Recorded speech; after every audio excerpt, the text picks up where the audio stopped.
just basic question lah, dan please be honest with us, Cik Syam.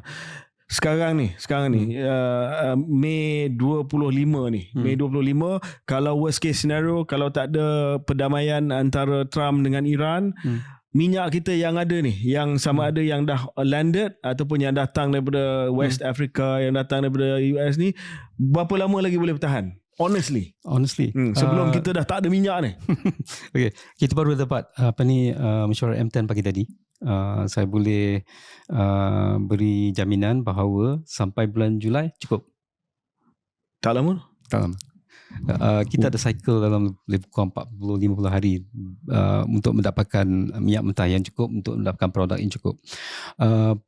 Saya rasa Malaysia ada keistimewaan sikit berbanding negara rantau ini, di mana kita ada National Oil Company, kita ada refinery sendiri, kita juga adalah antara hub perdagangan minyak mentah dekat rantau ini, sama dengan Singapura. Ya. Jadi dari segi nak mendapatkan produk tu boleh, insyaAllah. Ya.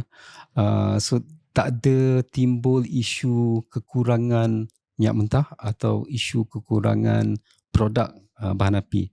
Walau bagaimanapun, isu kos ada. So dari segi beban kepada fiskal, dari segi beban kepada Petronas, ini adalah implikasinya lah. Kita boleh dapat, tapi bukan tentu kita boleh menangani the cost aspect of it. Kalau Julai, Ogos, September, ini dari segi minyak saja, ya. Dari segi minyak, kita belum lagi cerita tentang benda lain, macam makanan, ubat-ubatan, itu segmen 2 ni.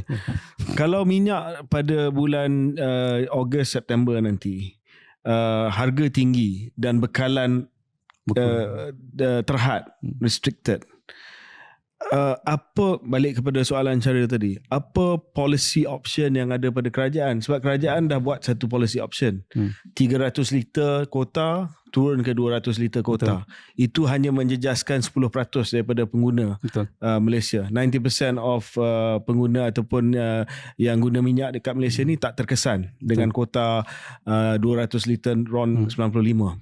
Adakah dalam keadaan tersebut kerajaan terpaksa membuat keputusan yang lebih drastik, sama ada untuk meningkatkan harga yang disubsidi 199 jadi 205 semula ataupun 210 semula, ataupun kurangkan lagi dia punya kota daripada 200 ke 150 liter sebulan? Betul.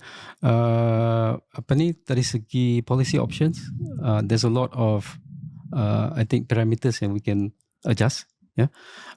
But there's also other things that we can do in the meantime. Okay.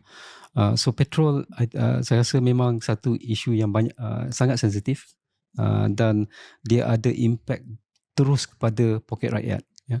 So I rasa kalau pun ada penyelarasan subsidi petrol, dia akan will push it back later. Ya. Towards one of the last options. That's going to be one of the last options. Okay. Ya. Pada masa sekarang pun ada, I think SKJ Meno ada pengumuman hari Sabtu mengenai keluasan SKDS kepada Jeep dengan pickup untuk Semenanjung dengan Sabah Sarawak. Tapi ada juga what do you call this, rationalisation of the quota for SKDS. So that was one of the options we were looking at. Pasal masa kita mulakan SKDS, which is basically subsidi diesel untuk logistic sector. Yeah. Yeah. Kita bagi terlalu banyak. Yeah. So now we're actually tightening it untuk boleh ada penjimatan di situ. Ada juga penjimatan kat situ.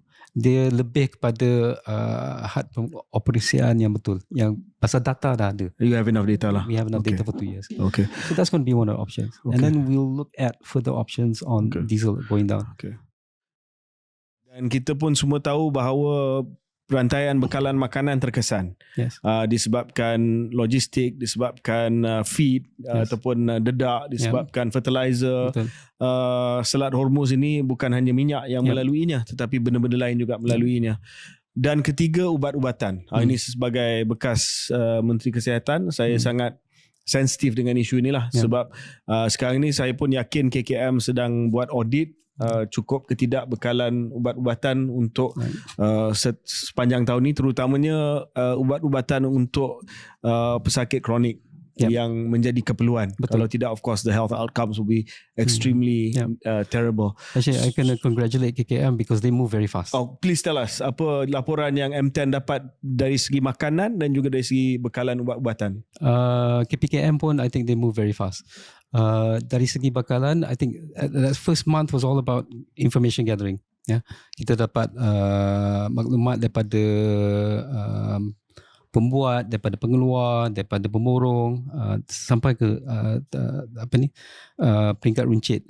So dari segi bekalan makanan, the focus adalah kepada major food groups. So katakanlah kalau daging tak cukup, at least ayam cukup.